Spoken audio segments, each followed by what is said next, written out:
जरा सोचो तुम एक जंगल में फंस जाओ जहाँ कुछ अमीर लोग अपने मजे के लिए तुम्हारा शिकार करने पर तुले हों। मेरा नाम है विशाल, अनोखी फिल्म्स में आपका स्वागत है और चलिए सुनते हैं हमारी आज की कहानी की शुरुआत होती है बेलौर नाम के एक एमएमए फाइटर से, जिसका जॉनी नाम के एक खिलाड़ी के साथ मुकाबला होने जा रहा था। जॉनी और बेलर काफी अच्छे दोस्त थे और दोनों के बीच मुकाबला भी एकदम टक्कर का चल रहा था। वो दोनों ही अपने अपने फाइटिंग स्टाइल में एकदम चोटी के खिलाड़ी हैं। लेकिन कुछ ही देर में बेलौर जॉनी पर भारी पड़ने लगा और मौका मिलते ही उसने हावी होकर जॉनी को बुरी तरह पीट दिया। जल्द ही बेलौर ये मुकाबला जीत भी गया, लेकिन उसकी ये जीत अचानक एक दर्दनाक हादसे में बदल गई। उसे पता चला कि मुकाबले के जख्मों की वजह से जॉनी की मौत हो गई है। ये सुनकर उसे काफी गहरा सदमा लगा, क्योंकि अगर सोचा जाए तो उसने अपने ही दोस्त का खून कर दिया था। वो अंदर से इतना टूट गया कि आखिरकार उसे अपना देश छोड़कर थाईलैंड में बसना पड़ा। लेकिन यहाँ भी जॉनी की यादों ने उसका पीछा नहीं छोड़ा। इन यादों को भुलाने के लिए उसने शराब का सहारा ले लिया और देखते ही देखते वो दिन रात नशे में रहने लगा। पैसों की कमी की वजह से उसे थाईलैंड में भी छोटे मोटे मुकाबले करने पड़ते थे। उसने अमीर लोगों के मनोरंजन के लिए होटल्स की छत पर भी लड़ना शुरू कर दिया। ऐसे ही एक दिन एल्ड्रिक नाम का एक अमीर आदमी अपने बॉडीगार्ड मैडन के साथ उसका मुकाबला देखने आया। जब उसने बेलौर को इतनी बेरहमी से लड़ते हुए देखा तो एल्ड्रिक उससे काफी प्रभावित हुआ। बाद में उसने बेलौर से कहा कि वो इतने कम पैसों के लिए लड़कर अपनी जिंदगी बर्बाद कर रहा है। उसके पास बेलौर के लिए एक ऑफर था, जिसके मुताबिक बेलौर को म्यांमार में एक प्राइवेट मुकाबला लड़ना होगा और जीतने पर उसे $10 लाख इनाम में मिलेंगे। थोड़े पैसे एडवांस दिए जाएंगे और बाकी मुकाबला खत्म होने के बाद अगर वो ये मुकाबला जीत गया तो उसे जिंदगी भर काम करने की जरूरत नहीं पड़ेगी। फिर काफी सोच विचार करने के बाद बेलौर एल्ड्रिक के ऑफिस पहुंचा और उससे 10 लाख की बजाय $20 लाख की मांग की। एल्ड्रिक ने भी बिना किसी आनाकानी के उसकी बात मान ली। फिर अगले दिन बेलौर एल्ड्रिक के साथ हेलीकॉप्टर में एक जंगल के बाहर पहुंचा, जहां उसकी मुलाकात वहां के जनरल से हुई। इसके बाद एल्ड्रिक ने बेलौर को कई और लोगों से भी मिलवाया। पहला आदमी था एस्पार्टो, जिसके काफी बड़े बिजनेस थे। फिर आए जेकब और उसका बेटा टोबी। जेकब और टोबी तो मिलकर उसके एमएमए के मुकाबले भी देखा करते थे। मार्शल जो एक गेम प्रोग्रामर था, और आखिर में वो मिला सोफिया से, जो दुनिया के सबसे अमीर आदमी की बेटी थी।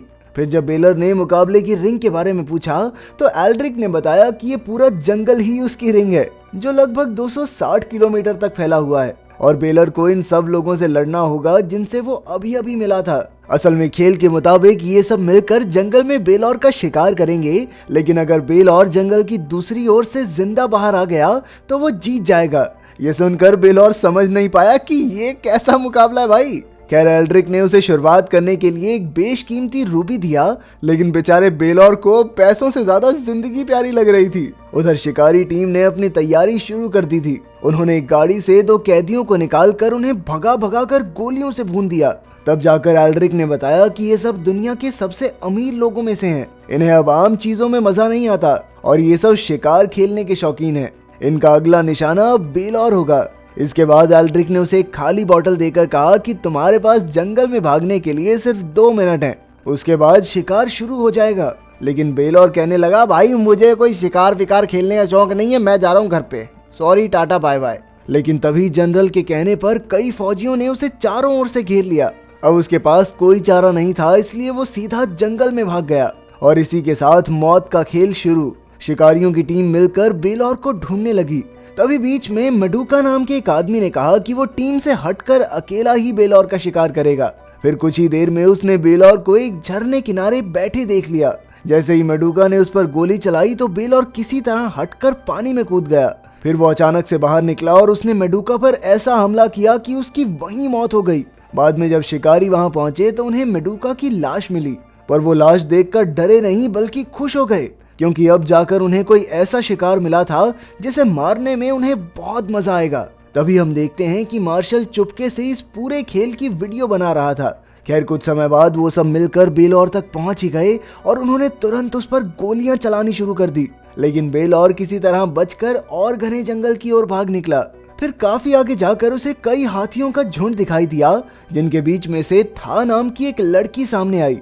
उसे लगा कि था भी उन्हीं शिकारियों में से एक है, लेकिन था ने बताया कि वो तो गांव की एक सीधी सादी लड़की है जो अब इस जंगल में रहती है। वो इस जंगल के सारे खुफिया रास्ते जानती थी, इसलिए उसने बेलौर को अपने साथ चलने को कहा। फिर रास्ते में उसने बेलौर को बताया कि वो अपने भाई विन की तलाश कर रही है। असल में पहले इन शिकारियों ने बेलौर की तरह ही विन को भी अपना शिकार बनाया था।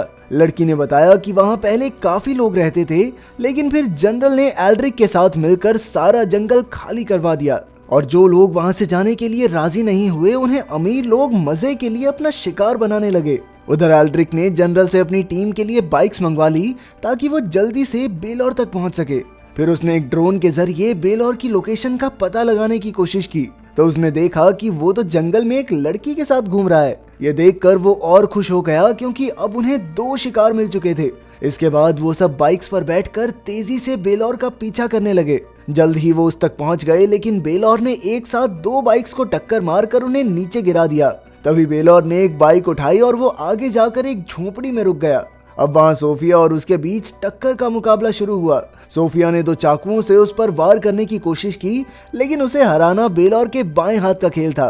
पर बेलौर ने उसे मारा नहीं, बल्कि वो तुरंत बाइक पर बैठकर था को बचाने निकल पड़ा, जिसे जेकब और टोबी ने पकड़ रखा था। उधर जेकब था के साथ जबरदस्ती करने ही वाला था, लेकिन टोबी ये सब होते हुए देख नहीं सका और वहाँ से चला गया। असल में उसे तो बेवजह शिकार करने में भी कोई दिलचस्पी नहीं थी।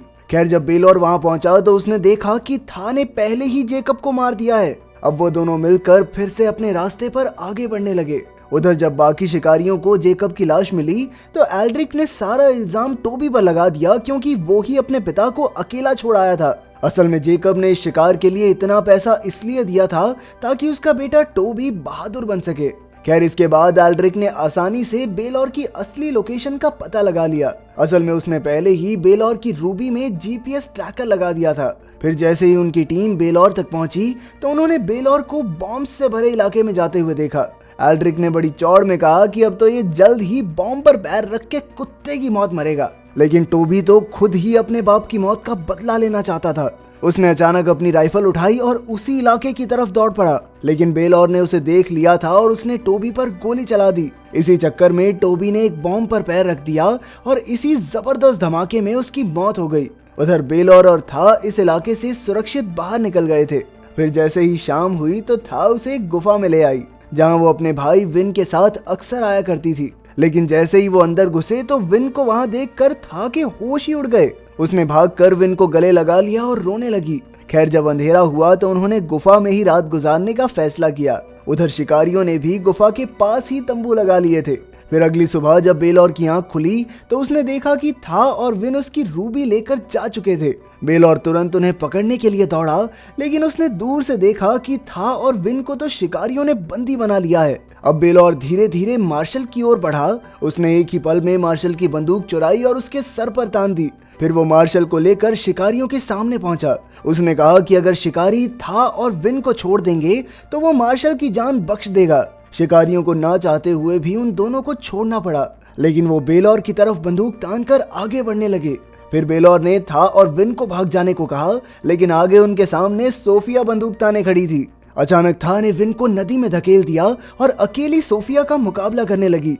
पर सोफिया भी जबरदस्त लौंडिया है। उसने कई घुसंड और लात देकर था को नीचे गिरा लिया। पर जल्द ही था ने जबरदस्त कमबैक करते हुए जोरदार वार किए और कुछ ही पलों में सोफिया को मार डाला। उधर शिकारी बेलौर को चारों ओर से घेरते जा रहे थे। फिर जैसे ही वो उसके पास आए तो बेलौर ने अचानक मैडन पर हमला करके एल्ड्रिक पर गोली चला दी। इसके बाद वो तुरंत नदी में कूदकर भाग निकला।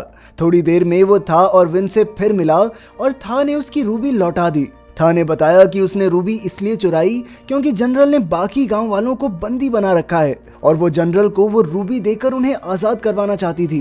खैर, बेलौर ने इस पर कुछ नहीं कहा और एक कैमरा निकाला जो असल में उसने मार्शल से चुराया था। उसने तुरंत उसका मेमोरी कार्ड निकाला और कैमरा नदी में फेंक दिया, लेकिन जल्द ही वो शिकारियों के हाथ लग गया। ये देखकर एल्ड्रिक को बहुत गुस्सा आया क्योंकि मार्शल ने तो शिकार की पूरी वीडियो बनाई थी। पर मार्शल कहने लगा कि वो कोई शिकारी नहीं बल्कि एक वीडियो गेम बनाने वाला प्रोग्रामर है। असल में वो इस वीडियो के जरिए इसके जैसी नई गेम बनाना चाहता था। लेकिन एल्ड्रिक जानता था कि अगर वो वीडियो बाहर आई तो वो सब के सब जेल में होंगे, इसलिए उसने गुस्से में मार्शल को पीट पीट कर मार डाला। अब एल्ड्रिक, मैडन और एस्पार्टो ये 3 ही शिकारी बचे थे। वो समझ गए थे कि बेलौर को पकड़ना उनके बस की बात नहीं है, इसलिए एल्ड्रिक ने जनरल की फौज को मदद के लिए जंगल में बुलाया। उधर बेलौर था और विन जल्द ही जंगल से निकलने वाले थे, लेकिन तभी उन्होंने शिकारियों को जीप में आते देखा। बेलौर ने सोचा कि आखिर एल्ड्रिक को हमेशा उसकी लोकेशन का पता कैसे चल जाता है। फिर उसे एहसास हुआ कि जरूर इस रूबी में ही जीपीएस ट्रैकर होगा।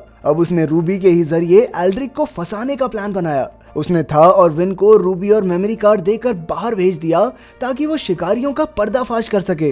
दूसरी ओर बेलौर खुद एक बोट में बैठकर निकला, लेकिन अब शिकारियों के साथ साथ पूरी फौज उनके पीछे पड़ी थी।